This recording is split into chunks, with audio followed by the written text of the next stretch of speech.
This is an iHeart podcast. Guaranteed human.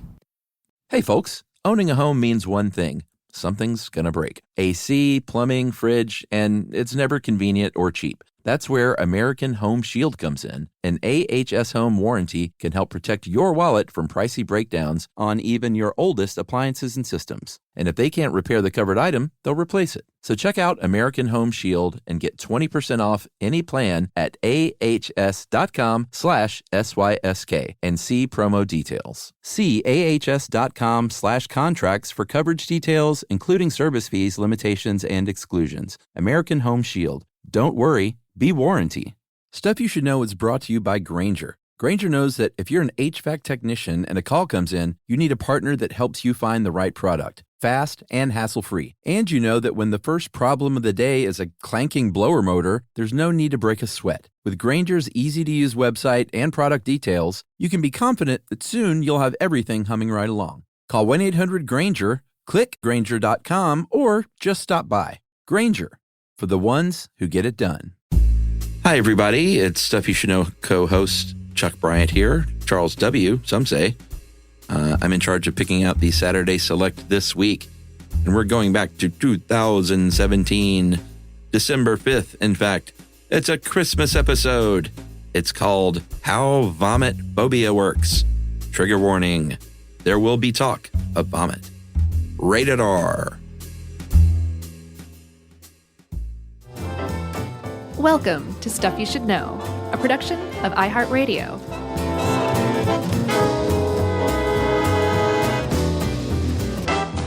Hey, and welcome to the podcast. I'm Josh Clark. There's Charles W. Chuck Bryant, and there's Jerry over there. This is Stuff You Should Know, a very special, surprisingly sad edition. Oh, yeah? I think so. Yeah, of course it's sad. It's really gross. It is gross. I'm going to have a hard time getting through this one. So we should give everybody fair warning. We are talking about emetophobia, which is a specific phobia, a fear of throwing up. And we'll get way more into all of that and what it means. But we're talking about vomiting. It's basically tied for first as the subject of this episode. So we're going to be talking about vomiting a lot. And I found from researching this, reading, and I imagine hearing about vomiting for a good 30-minute, 40-minute stretch, it can make one queasy. So just fair warning. I don't think it's actually going to make you queasy, but it's possible. If it starts to happen, just plow through it. Just say, Josh and Chuck would want me to plow through it, and your queasiness will magically go away. Oh, yeah? Mm-hmm. All right. So like you said, it is a specific phobia, and it is actually listed in the DSM now. Not sure how long it's been in there, but it is. Well, emetophobia isn't. Oh, well, I thought the specific phobia of vomiting, no? I guess I think specific phobias are. I don't know if it's specifically listed, Chuck. So when this says it is a specific phobia according to the DSM, what does that mean? I think it means that it falls under the umbrella of a specific phobia. Okay. You see what I mean? Not really, but that's okay. This means, well, you're afraid you might vomit. You're afraid someone else might vomit around you. Mm-hmm. You're afraid what people will think of you if you do vomit? Yeah. It's just, and it's not this article. Where'd you get this stuff anyway? Was this sort of cobbled? It was cobbled together from some pretty good sources, including Psychology Today, the American Association of Anxiety Disorders, the National Institutes of Health Library, the BBC, Vice. And I want to give a shout out to the listener who wrote in to share her emetophobia story. Yeah. I had never heard of it before. Mm-hmm. And she had a very harrowing experience and overcame it just through sheer grit and willpower. And came through the other side of this very serious phobia. Yeah, which, we'll get to the how to do that later. But these articles make great pains to point out that it is, I think all people think it's gross and are very much repulsed and turned off by the sound or the smell or the look or anything that deals with somebody getting sick like this. Right. But this is different than that. This is a debilitating fear that can overtake your life. Yeah. That would specifically be emetophobia. There's actually, it seems like, a spectrum where you can also suffer from what's called fear of vomiting, which is much less overwhelming, but still you're preoccupied with the idea of vomiting. With emetophobia, your life does not resemble what your life would be if you weren't afraid of vomiting. Yeah, it's a real impairment to your life. Yeah. In a lot of different ways, which we'll go over. It seems like there's not a lot of study about it. I mean, I ran across a few studies, but even in the studies I found, they specifically say there's not a lot of studies. Not a lot of studies about this. So a lot of the guesses about the prevalence are guesses. But one thing I saw was that in the general population, 8.8%, I think that's actually fear of vomiting. I think emetophobia is more like less than 1% of the population has actual emetophobia. Yeah. But that it tends to be about 4-to-1 ratio of women to men. Right. Women suffer from it. They have a tendency to suffer from it more. Yeah, and I certainly do not have it, but like I said, like almost everyone in the world probably, it is a trigger for most folks. Yeah, nobody wants to throw up. But if you have emetophobia, just seeing the title of this come through your podcast feed could have set off an anxiety attack. And I feel very guilty about that.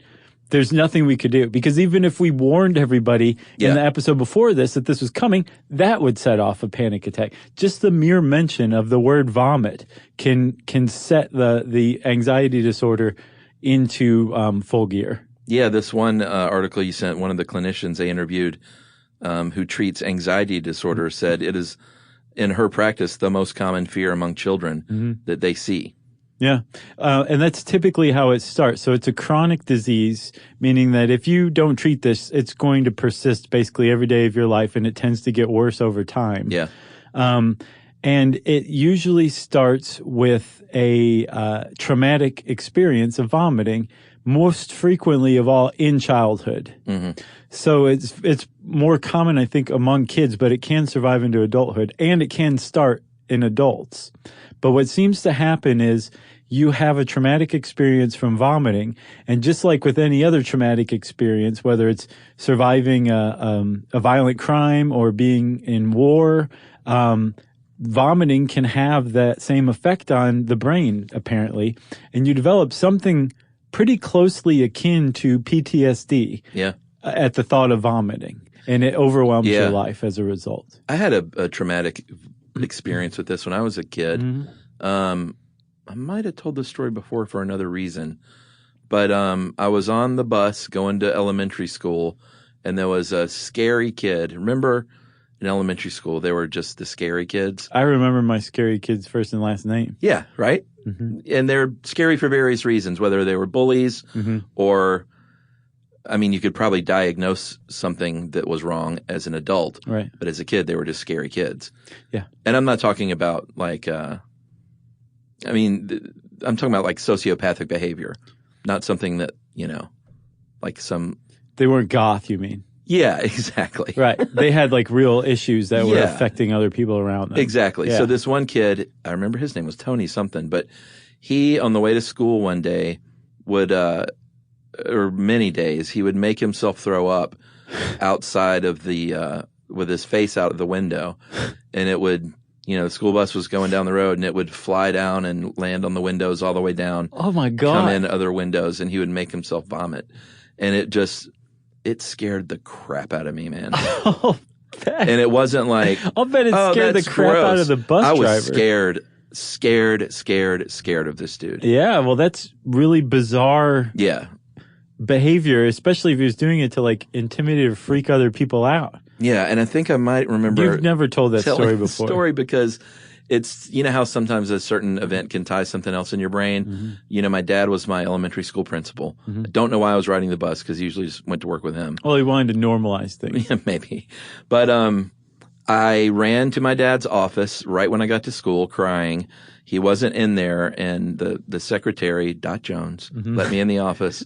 and let me stay in his office because I was sad.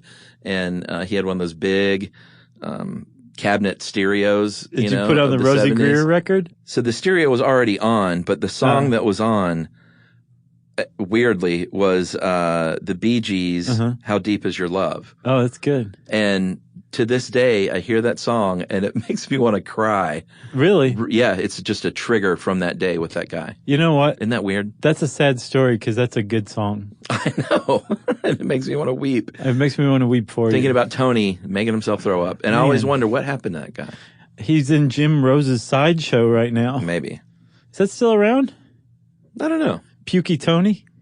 But yeah, that was him. Pukey Tony and Hippie Rob are in like a little jug band together. But anyway, that's a long way of saying that was not enough even to traumatize me to the point where I have emetophobia. No, but I mean, it could have been. Yeah, sure. It seems to be like, and it's not even necessarily like a type of person or, it's the brain can just, the synapses can fuse in a certain way, and all of a sudden you have this phobia. And the problem is this, it starts from a traumatic experience. So let's say that had this impact on you, Chuck, right? What would have come next if you were on the road to emetophobia would have been to start to fear throwing up. Seeing somebody throw up probably is how it would have started. And then that would have spread to throwing up yourself. Right. And then you would have become hypervigilant. You would want to protect yourself from seeing somebody throw up or from throwing up. Well, how do you do that? To prevent yourself from throwing up, you're going to monitor every single weird feeling you have to say, oh, am I about to throw up? I need to like tamp this down.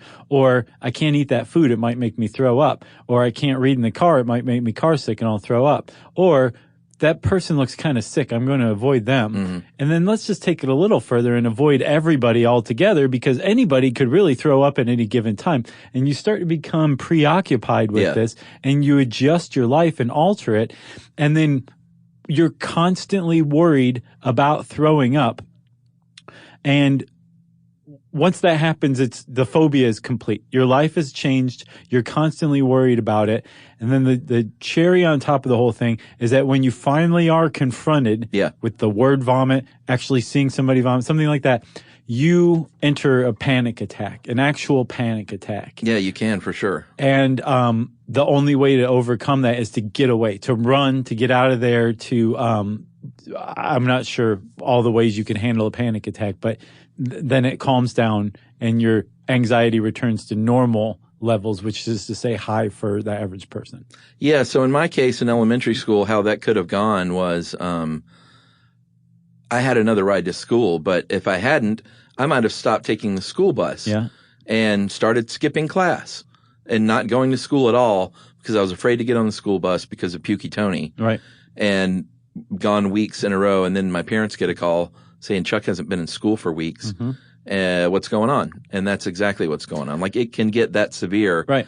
And it all boils down to at least in most cases, the anticipation of this more so than the actual act. In every case. Because the people that are struck with this, by all accounts, are less vomitous than the general population. Right. So much so, because they've tried to avoid it, so much so that this one article said that most of these people can even name like the 3 or 4 times in their life they have ever puked. Right. And what they ate that day and what they had on television and what they wore, because it stands out that singularly to them. And then, so that's horribly ironic that the people who are the most worried about throwing up are the people who are actually, statistically speaking, the least likely to throw up, right? But there's an even greater irony to the whole thing, and we'll talk about that after this break. How about that?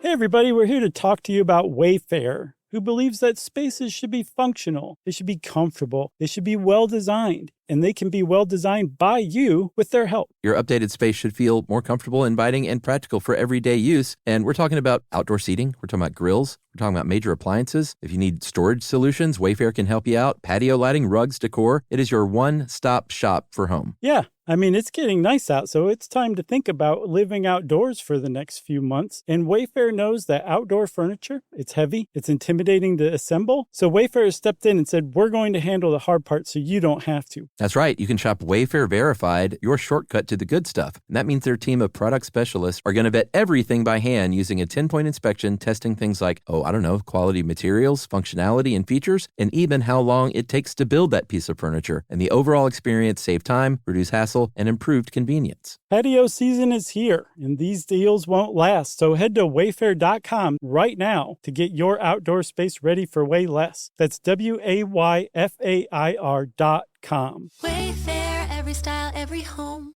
Introducing the all-new Mazda CX-5, featuring more connection. Hey Google, where's the nearest Pilates class? Safety that has your back. More discovery on the scenic routes.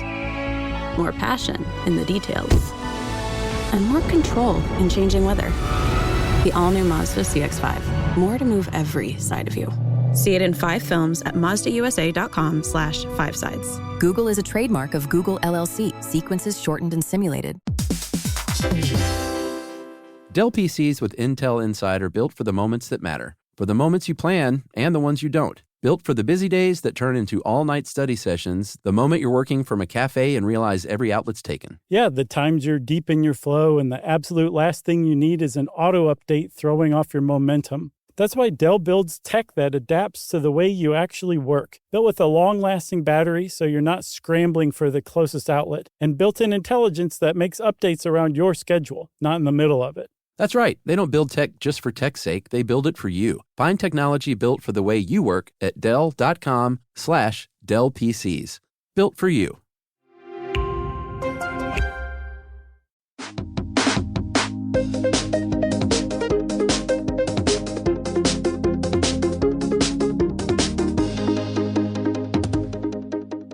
So, Chuck, we were on the irony train, and I want to keep going, okay? Yes.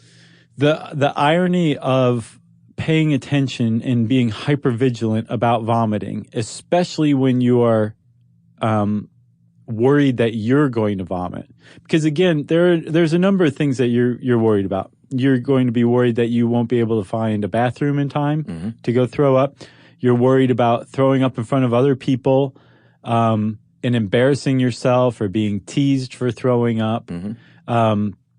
You're worried about just the experience of throwing up. It's just a horrible experience. But once you start to get emetophobia, you lose perspective completely. Like it becomes like I've seen multiple, they call them emetophobes, or people with emetophobia. I've seen multiple people say, you would prefer to die than to throw up. Yeah. That's how much they fear throwing up. And to the rest of us, it's like, God, that would suck to throw up, but I know I'll be fine on the other end of it. Not to a person with emetophobia. So the irony of all this is the more you start to focus on this and you start to think about every gurgle in your stomach or every weird twist or turn, it actually produces more anxiety. And here's the ironic part. Anxiety can actually make you queasy when you're thinking about throwing up. That's right. So it makes the whole thing worse and it becomes this vicious cycle. Well, yeah, and they recommend trying to tell yourself, like, I might feel queasy, but I'm not going to throw up. My anxiety might be making me feel nauseous, but I am not going to throw up. Yeah, because there's a confusion of queasiness equals nausea equals throwing up, and that's just not the case. Like, you can make yourself sick with anxiety, but you can't make yourself throw up from being anxious. Right. So the whole thing is just wasted worry. Yeah, some of the other things you might do because of this fear, you might not shake hands with anyone ever again. I think a lot of people avoid looking at television puke scenes. Yeah, you cannot watch. But you really can't watch those at all. You can't watch Stand By Me. No. Or The Meaning of Life. Those are so funny looking, though.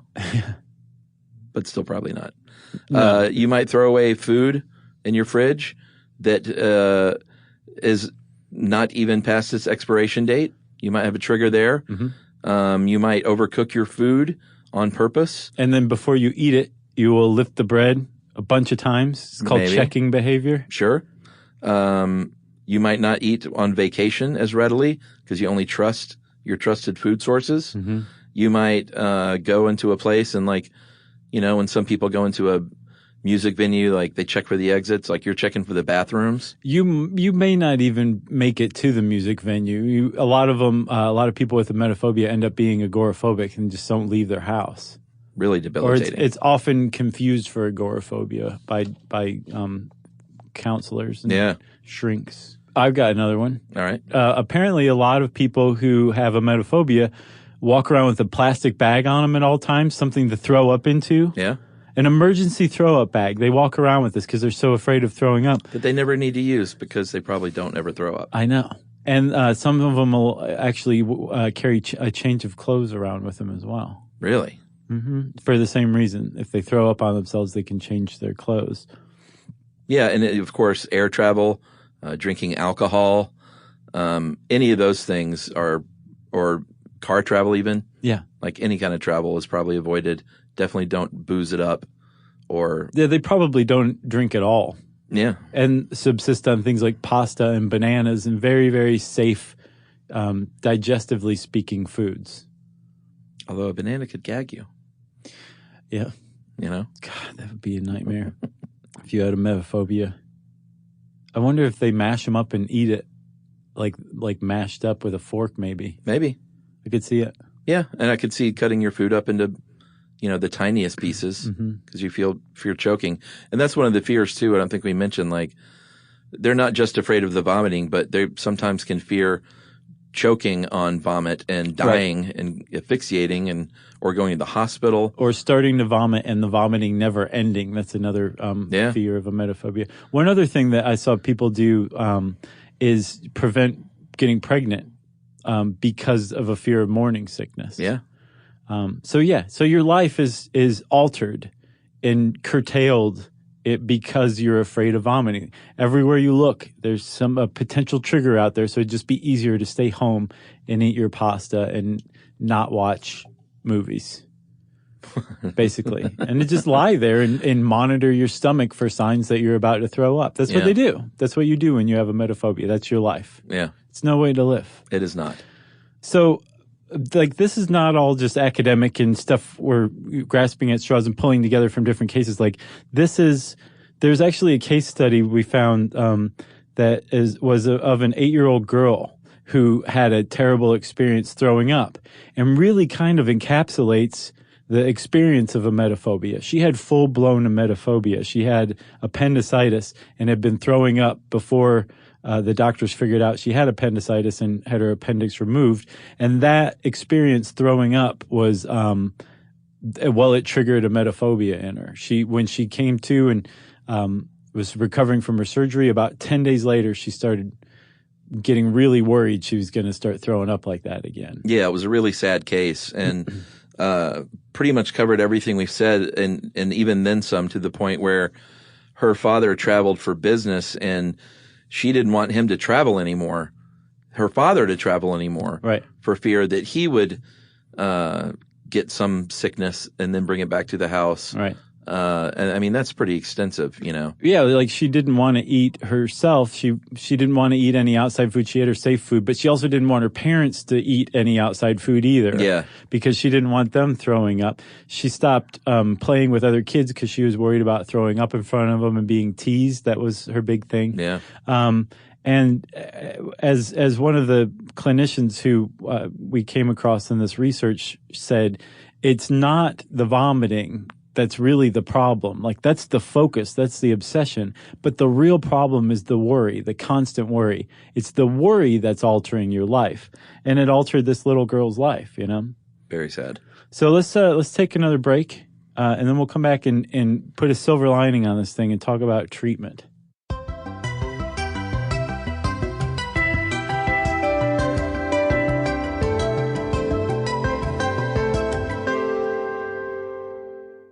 Introducing the all-new Mazda CX-5, featuring more connection. Hey Google, where's the nearest Pilates class? Safety that has your back. More discovery on the scenic routes. More passion in the details. And more control in changing weather. The all-new Mazda CX-5. More to move every side of you. See it in 5 films at mazdausa.com/5sides. Google is a trademark of Google LLC. Sequences shortened and simulated.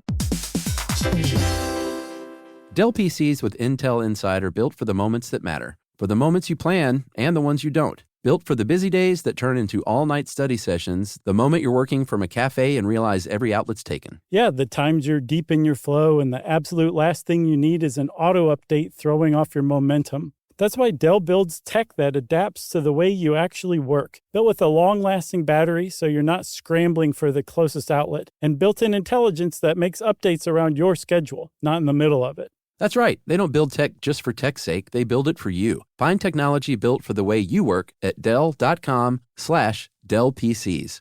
Built for you.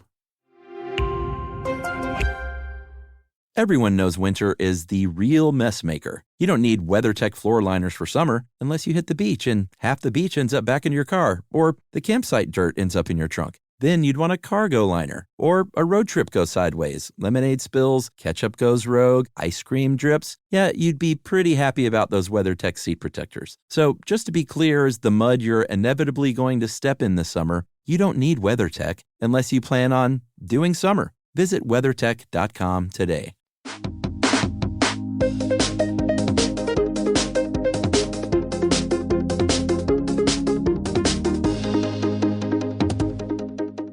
All right, so we've talked a lot on the show over the years about CBT, cognitive behavioral therapy, or exposure and response prevention, ERP, basically exposure therapy.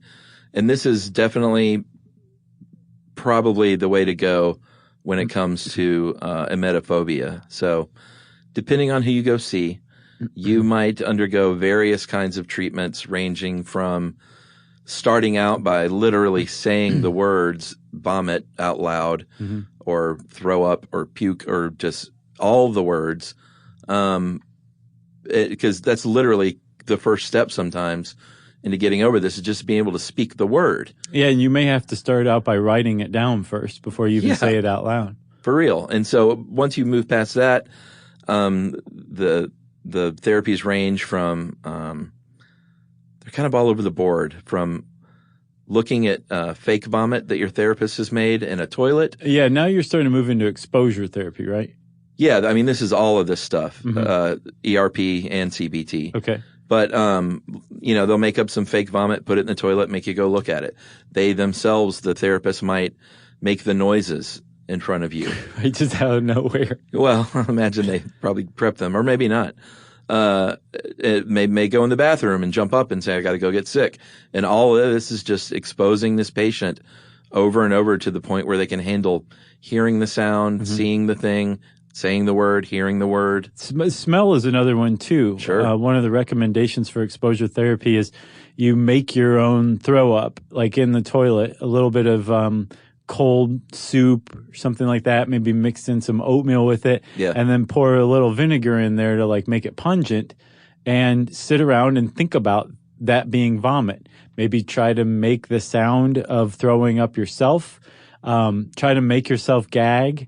And all of this is to show you, when you have emetophobia, that this is, first of all, it's manageable. That's the first part, is what you're trying to do is get to this point without in having a panic attack. Yeah.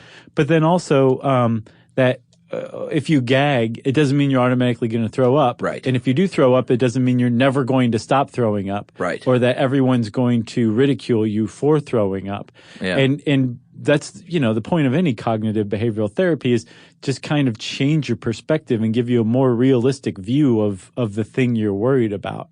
There's also a website called Rate My Vomit. Have you heard of it? Yeah, I wasn't going to mention that, but go ahead. You have heard of it before? No. Okay. I read about it, but I just.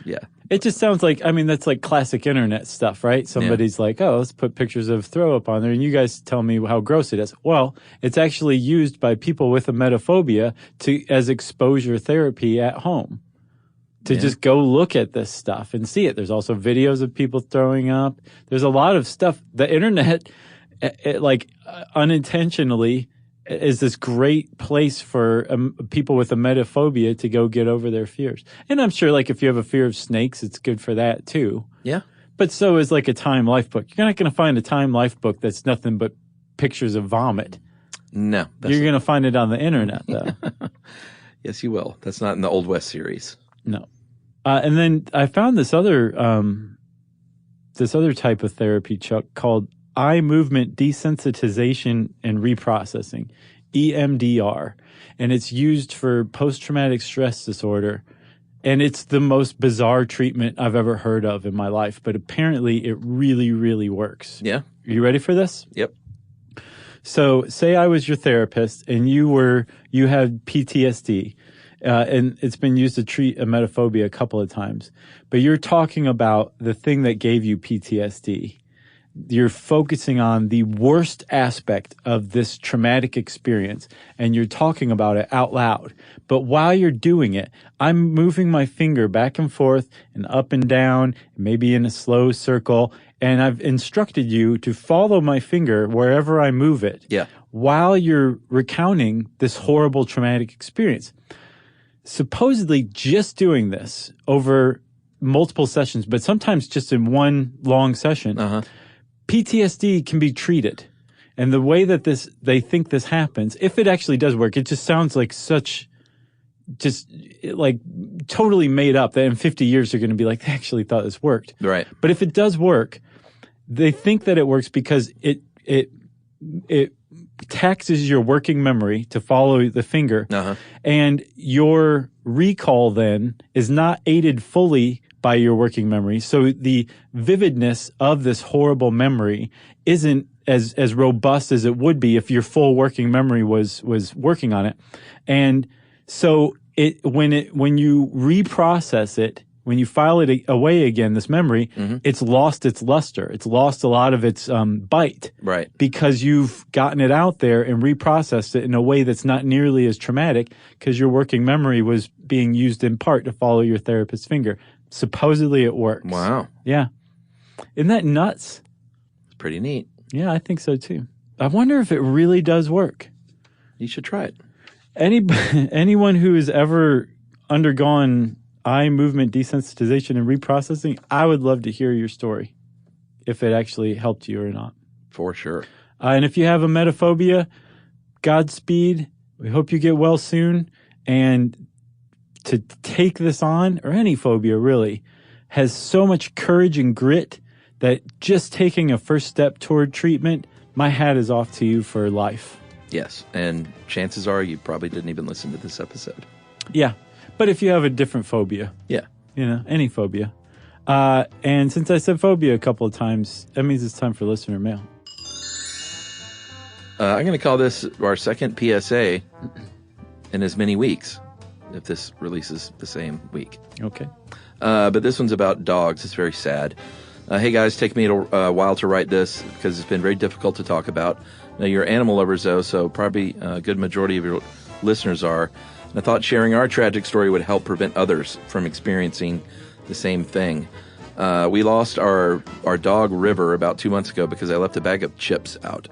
We were at work while she got her head stuck in the bag, and we came home to find our dog stiff and lifeless from suffocation. We've always been careful about plastic bags and stuff like that and kept them stored away for recycling, but never occurred to us that a chips bag on the counter would need to be concerned about. No one would ever think about that. Everyone we've also told said it was something they never thought about either. So now we keep all of our bag foods in the cupboard and cut the bottoms off of anything that goes into the recycling and waste bins. That's a good idea, too. Yeah. I started doing that since these guys wrote in. Oh, yeah? We were and still are extremely heartbroken. I hope no one else will have to go through this experience. It was the worst. And if I can help save just one other dog's life, it's been worthwhile. So thanks for being you guys. Thanks for being you guys. There's a comma in there? There's not, but I think that's how I'm supposed to read it. Hope we make it into your next Seattle show. That's Jackie W. from Seattle. Jackie, thank you for writing in. I'm so sorry about River, but hope you guys are doing okay. Yeah, that sounds like a guest list. Yeah, agreed. Action to me. Yeah, write back in, and we'll guest list you. Yeah, so just write back in. We'll throw you on there. Yeah. And she sent a picture of River. Beautiful dog. Very, very sad. The River looked very sweet. If you have a PSA that happened to you that you think we should share to warn everybody else about, we want to do that. You can tweet to us at SYSK Podcast. You can send all of us and Jerry an email to stuffpodcast@howstuffworks.com. And as always, join us at our home on the web, stuffyoushouldknow.com. Stuff You Should Know is a production of iHeartRadio. For more podcasts from iHeartRadio, visit the iHeartRadio app, Apple Podcasts, or wherever you listen to your favorite shows.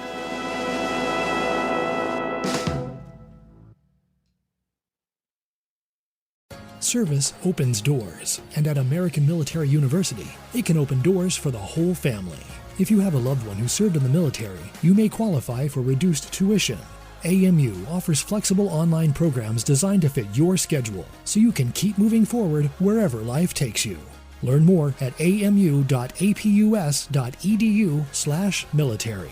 Open doors to the future for you and your family with the help of American Military University.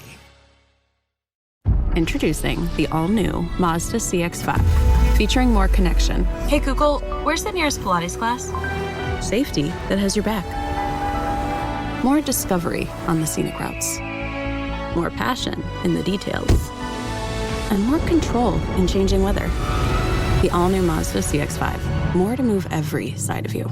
See it in 5 films at mazdausa.com/5sides. Google is a trademark of Google LLC, sequences shortened and simulated. Everyone knows winter is the real mess maker. You don't need WeatherTech floor liners for summer unless you hit the beach and half the beach ends up back in your car, or the campsite dirt ends up in your trunk. Then you'd want a cargo liner, or a road trip goes sideways, lemonade spills, ketchup goes rogue, ice cream drips. Yeah, you'd be pretty happy about those WeatherTech seat protectors. So just to be clear, as the mud you're inevitably going to step in this summer, you don't need WeatherTech unless you plan on doing summer. Visit WeatherTech.com today. This is an iHeart podcast. Guaranteed human.